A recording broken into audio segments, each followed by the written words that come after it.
Why is the ladies' room so far away?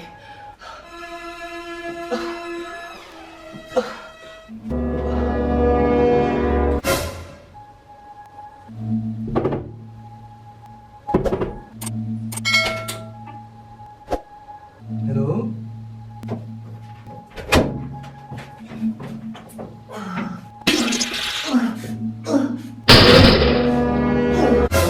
Someone just built a toilet. Somebody's listening. I think it's you. It was you. Where'd you go? Not me. Miss Grace, it's your mom. Miss Grace.